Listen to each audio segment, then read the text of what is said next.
Hi, I'm Anna, and we researched different ways to prevent large outbreaks of COVID-19 using a limited number of tests.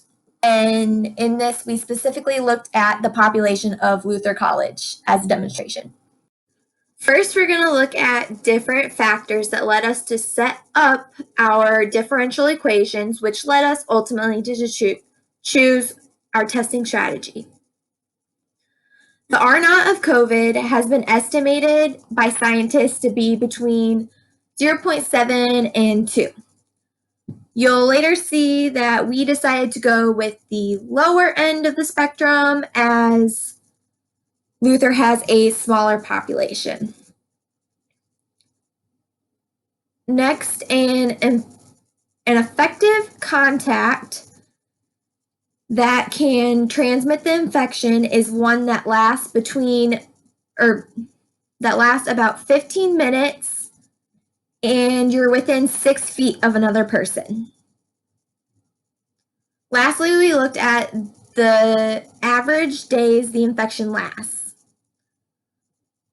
which is about 10 days, and we used this to determine how long we wanted to keep people in quarantine and also look at how often we wanted to test people.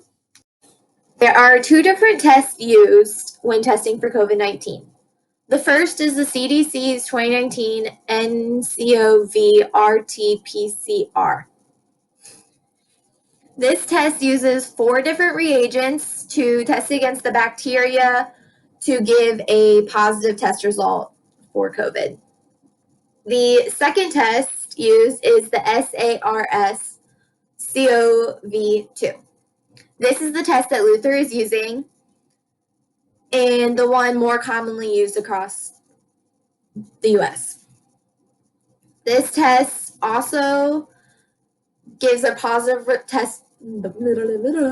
This test also tests for influenza A and B, as the strands for the viruses are similar.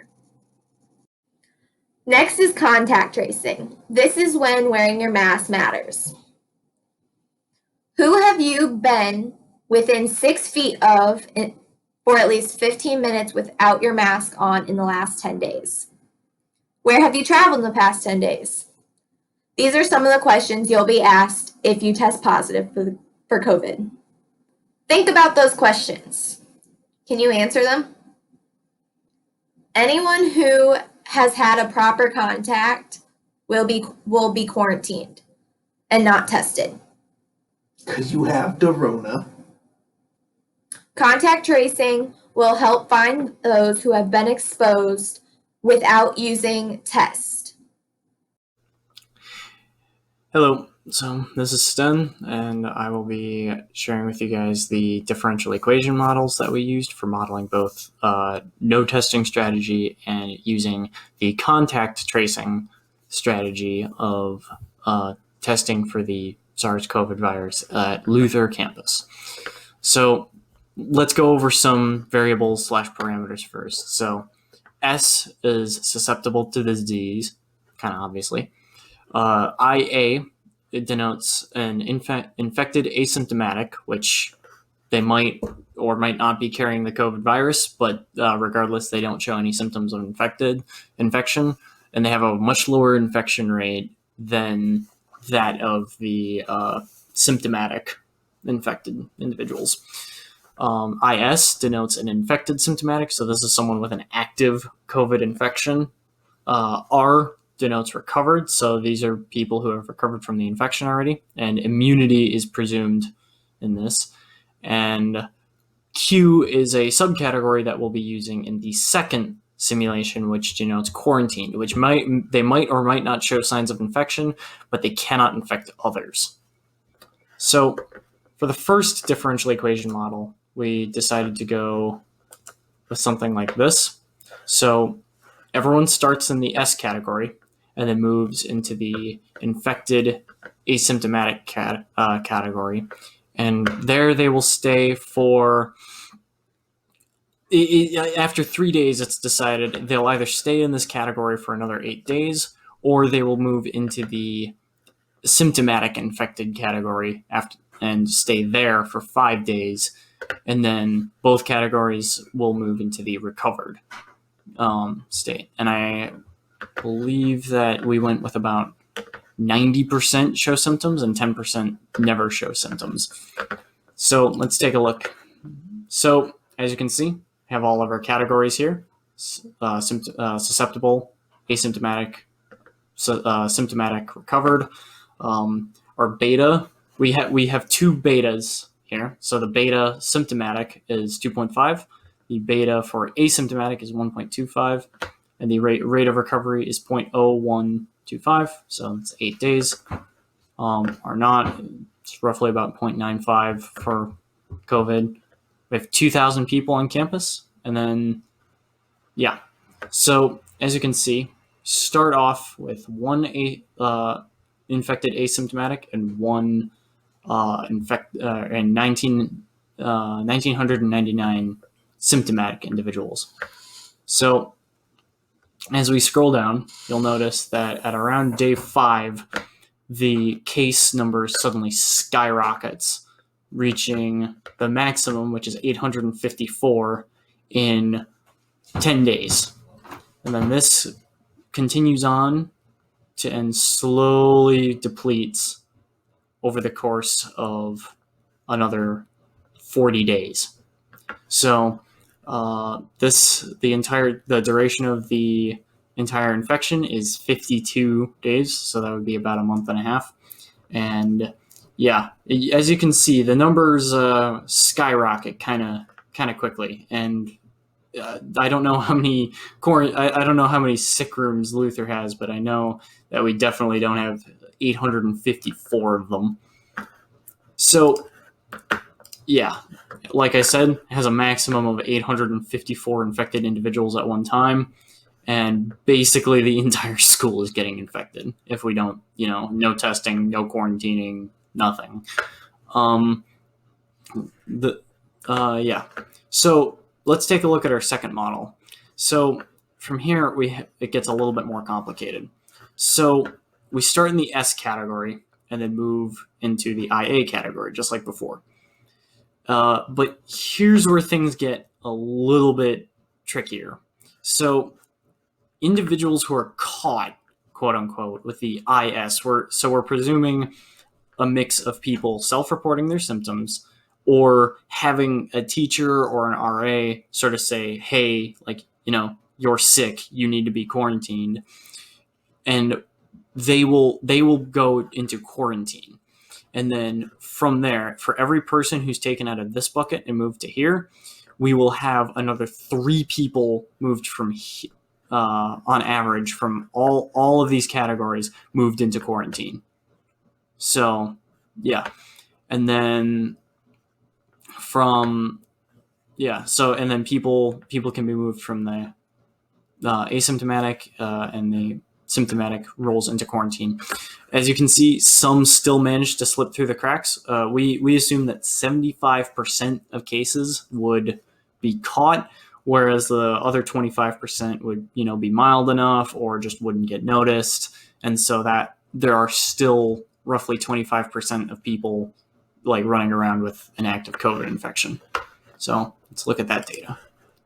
So as we can see, have the same parameters, have a lot more moving parts to this. Beta is still the same, the gammas are all still the same, but now we've added this extra value of epsilon. So epsilon S is the rate at which, how many people are getting caught.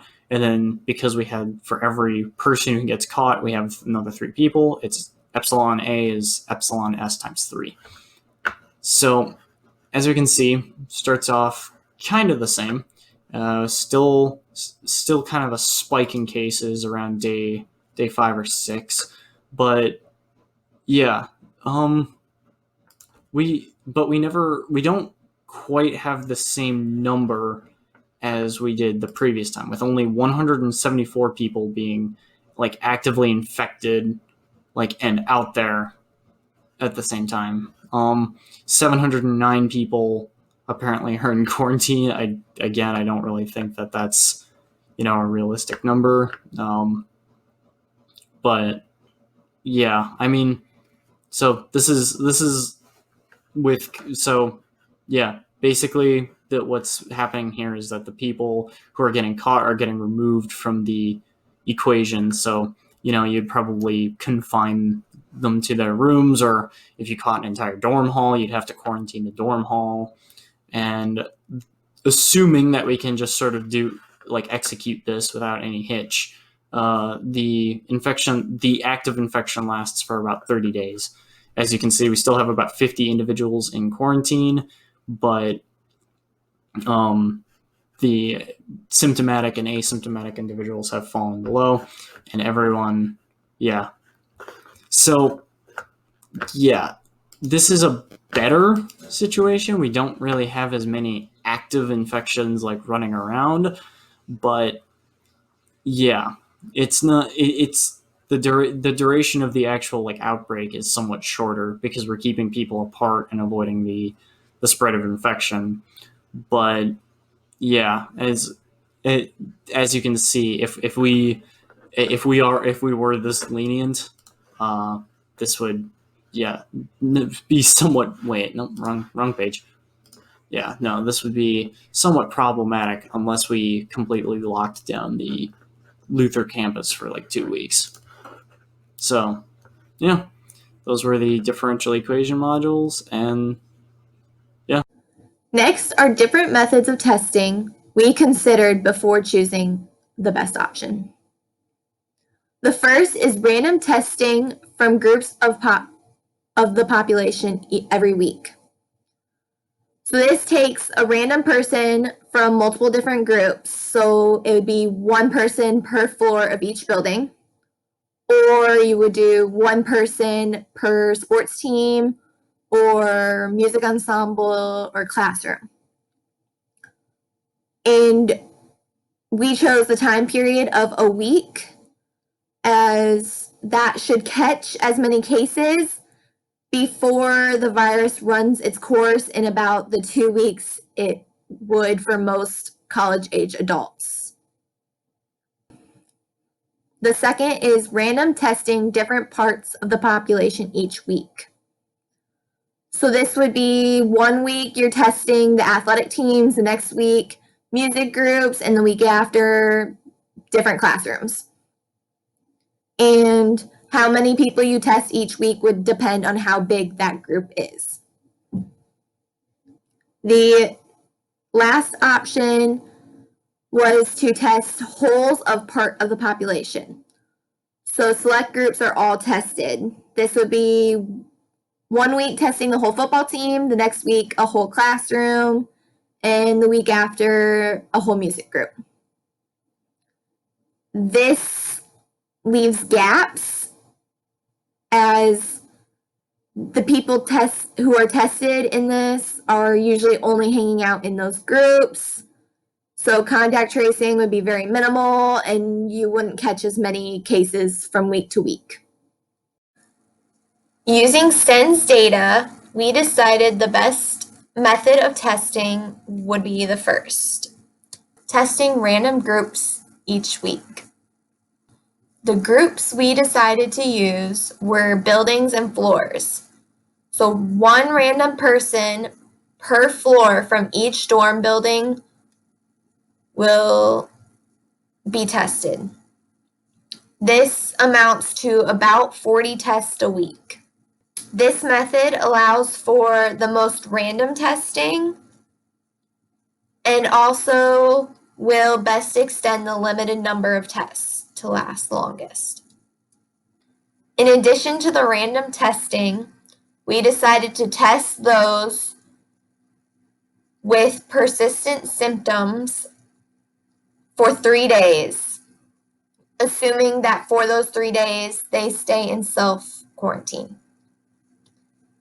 And after both the random test and the symptom testing, we would be using contact tracing to put all those who could possibly be infected in quarantine for 10 days.